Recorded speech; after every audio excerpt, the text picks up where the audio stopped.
Dalawang magkakaibang taktika, maraming paratang at rebound.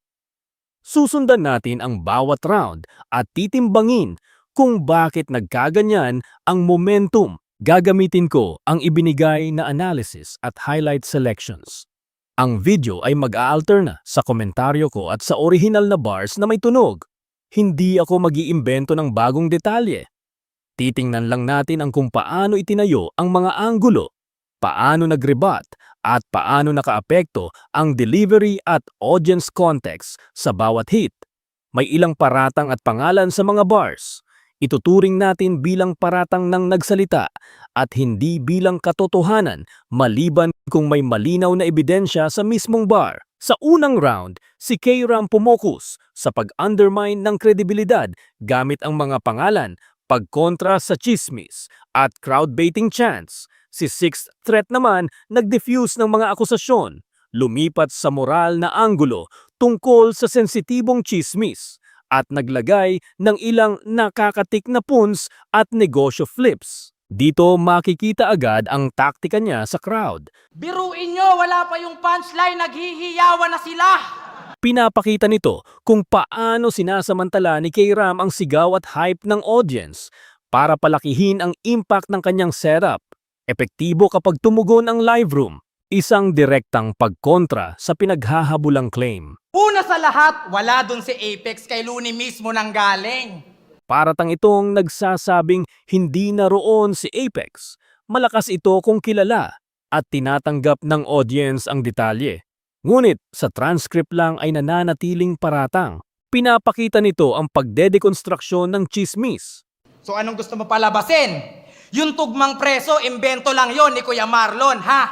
Niuugnay ni K-Ram ang pinagsasabi sa isang instigator bilang paraan para gawing imbento ang kwento. Epektibo kung kilala ng mga tagapakinig ang pangalan, tapos niya ang turn na may matapang na barb. Kaya anong tirador? Baka traidor, di ka malinis magtrabaho. Madaling maintindihan at emosyonal ang tawag na traidor. Mas malakas bilang closing hit kung mahalaga sa crowd ang usaping loyalty kaysa technicality. Ngayon mula kay Sixth Threat, tumataas ang moral stakes. Anak ni Badang, 14 anyos pa, yung minor pinang chismis, get yung... Ang pagbanggit ng minor ay nag-shift ng diskurso mula chismis tungo sa hangganan ng katangahan. Malaki ang emotional epekto pero risky at sensitibo. Isang direktang tawag para itigil ang sensationalism. Get your mind off that minor, fucking minor damn business! Nilalagay nito ang usapan sa moral na posisyon at pinipilit ang kalaban na huminto sa murang tawa-tawa. Malinaw at nagpapabago ng tempo ng round. Simpleng kontra gamit ang nakaraang tagumpay. Pero nung nag-champion ako sa Maynila, ba't wala kayong nasabi? Ginagamit niya ang kanyang Manila win para i-question ang selective na reklamo, lohitkal na kontra na mahirap sagutin ng walang konteksto. Isang wordplay na madaling ulitin ng crowd. Ba't mo kinompare yan kung siya magiging millionaire sa Chile, ikaw chillionaire lang?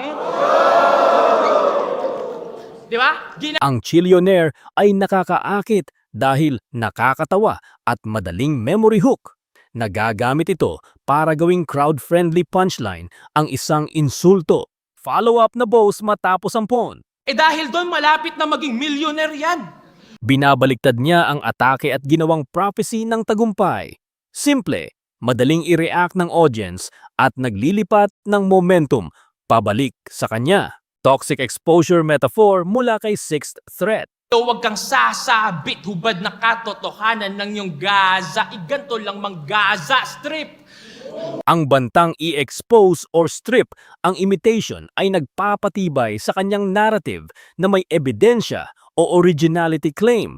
Pero sa transcript lang, medyo medium ang bisa nito. Verdict ng round 1-1, tabla. Base sa ibinigay na analysis, pantay ang linya.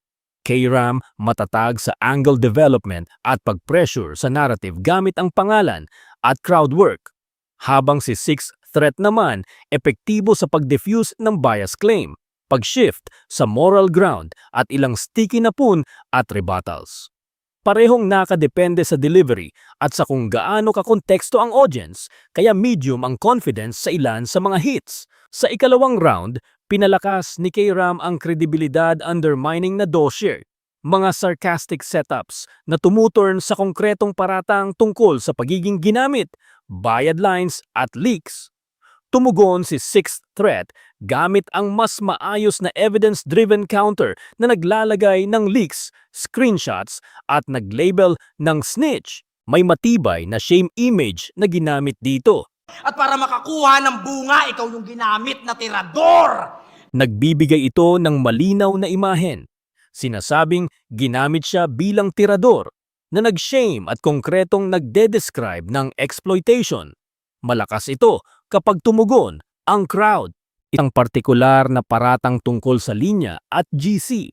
Ang di mo alam yung linyang inaambag sa'yo, sinisend niya sa GC ng Motus. What the... Paratang ito na nagsasabing ipinadala ang linya sa Motus group chat. Nagiging mas tangible ang akusasyon kapag tinatanggap ng audience. Pero sa transcript lang, kailangan ng karagdagang ebidensya. Nagpapakita ng pop culture threat ang bar na ito. Pwes, ako si Jake Paul. Pagdating sa punches, itong Nate Robinson nyo babagsak! Gumagamit si K-Ram ng madaling maintindihang analogy, Jake Paul, Nate Robinson, para makakuha ng instant crowd impact, epektibo sa live setting. Isang closing taunt na panlalaban sa kredibilidad.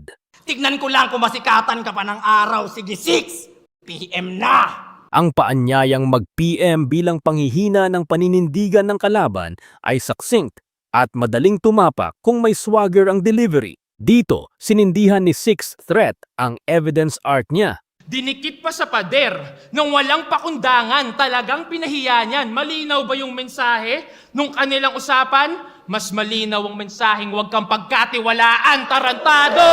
Ginawang malinaw na verdict ang sinasabing mensahe. Huwag pagkatiwalaan.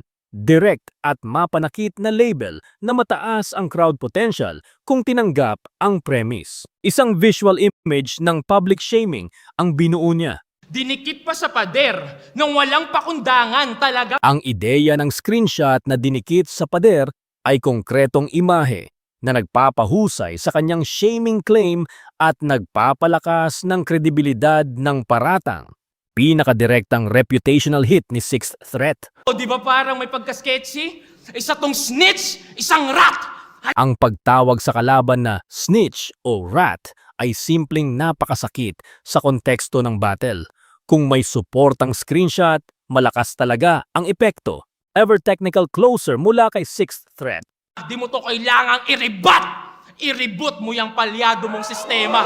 Ang rebut to reboot pawn ay maayos na pagtatapos ng evidence arc, nagbibigay ng technical na polish matapos ang serye ng akusasyon, isang compact scheme tungkol sa career gap. Habang nanatili sa babae ang karir mo na palpak, agwat natin tambak, yun ang sampal ng katotohanan, ganun lang mag-clap back. Ginawang measurable ang argumento ni Six sa pamamagitan ng paghahambing ng career trajectories. Lohitkal na paraan para i-undercut ang theatrics ni K-Ram, isang imageable boast na nagpapalakas sa kanyang kaso. Pasak 4 na taon yung mga achievements ko sa mukha mo isalpak. Ang pag-acknowledge ng sariling achievements bilang payoff ay tumutulong ibalanse ang panig ng akusador at pinapakita na may concrete claims din siya. Verdict ng Round 2. Sixth Threat ng bahagya. Ayon sa analysis, mas mabisa ang approach ni Sixth sa round na ito dahil sa evidence framing. Pinakita niya ang alleged screenshots at ginawang reputational assassination ang kanyang rebuttal. Habang si K-Ram may malakas na live-friendly shots at theatrics. Pero maraming paratang na nakakadepende sa pagtanggap ng audience sa mga claim. Medium ang confidence dahil maraming bars na nangangailangan ng delivery o panlabas na ebidensya para mas maging conclusive. Sa huling round, muli nagtuon si K-Ram sa delegitimizing attacks, paratang ng pagiging bayad, flow stealing at political gigs, habang si Sixth Threat nagbigay ng konkreto at tuloy-tuloy na rebuttals, name drops at isang malinaw na moral psych pivot. Isang sentrong paratang na nagpapakita ng motive. Lala na, pinapasahuran ka ni Badger, gago! Paratang ito na nagsasabing binabayaran siya ni Badger ay naglalagay ng motibasyon sa likod ng kilos ng kalaban. Malakas kung pinaniniwalaan, pero factual claim ito na nangangailangan ng corroboration, isang panunukso tungkol sa originality at flow.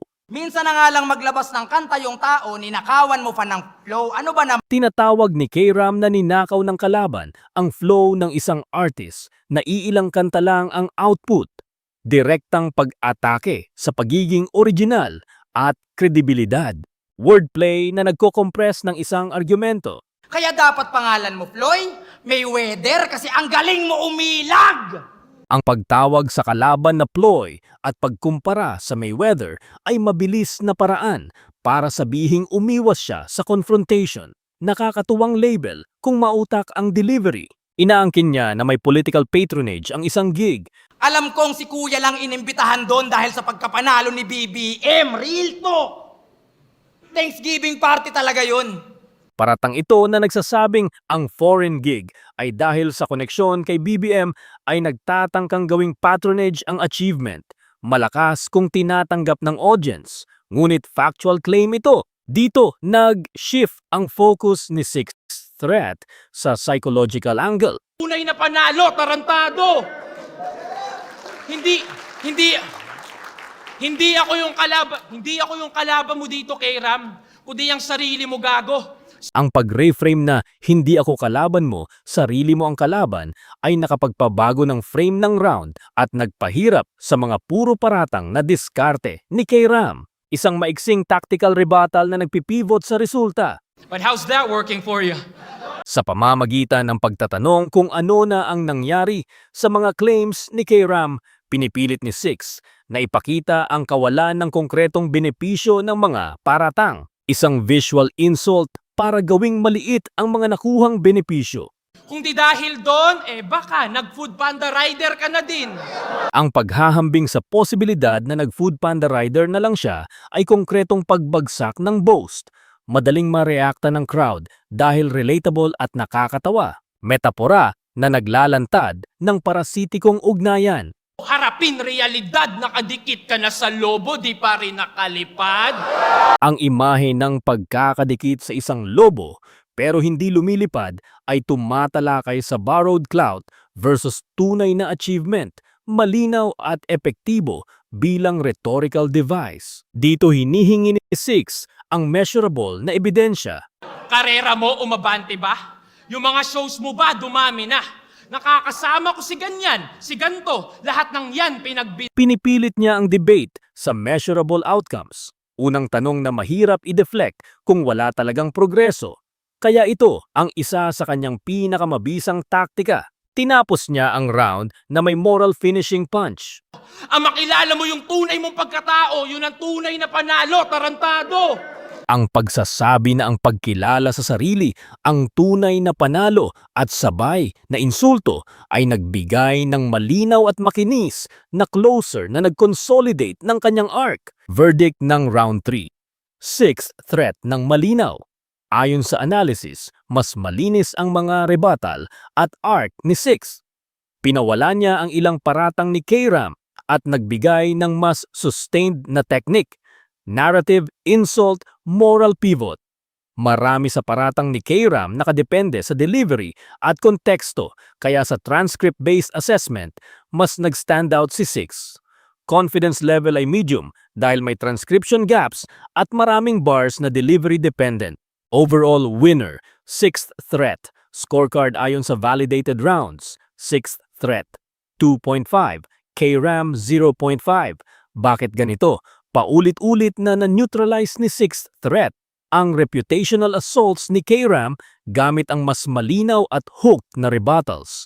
Evidence framing kung saan ipinakita niya ang alleged leaks, screenshots, at nagtatapos sa cleaner technical finishes at isang moral pivot sa huling round.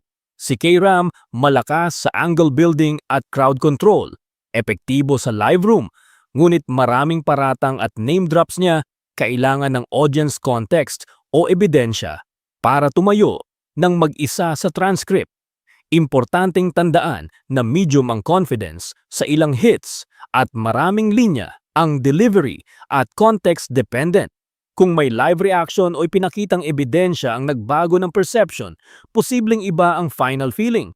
Pero ayon sa ibinigay na scorecards at analysis, panalo si Sixth Rat. Salamat sa panonood.